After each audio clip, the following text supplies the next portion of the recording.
அன்பானவர்களுக்கு கரூர்ப்பா நல்லமுத்துவின் பணிவான வணக்கம். மற்றவருடைய மனைவி மேல் இச்சை கொண்டு அடைய துணிந்தவர்கள் துன்மார்க்கர்கள் ஆவார்கள்.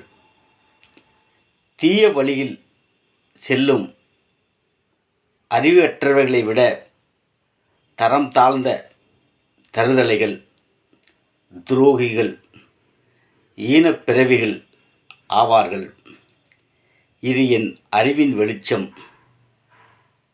அரண்கடை நின்றாரெல்லாம் பிறன்கடை நின்றாரிற் பேதையாரில்.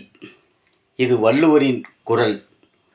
குரலின் விளக்கம்: பிறன் மனைவியை அடைவதற்கு துணிந்தவர்கள் அறவழியை விடுத்து தீய வழியில் செல்லும் கடநிலை மனிதர்களை விட கீழானவர்கள். ஆம் சொந்தங்களே, இந்த மாதிரி நல்ல விஷயங்களை தெரிந்து கொள்ள தொடர்ந்து விண்ணொலி சேனலை பாருங்கள். சப்ஸ்கிரைப் செய்து கொள்ளுங்கள், லைக் பண்ணுங்கள், ஷேர் பண்ணுங்கள், தொடர்ந்து கமெண்ட் பாக்ஸில் பதிவிடுங்க. நன்றி.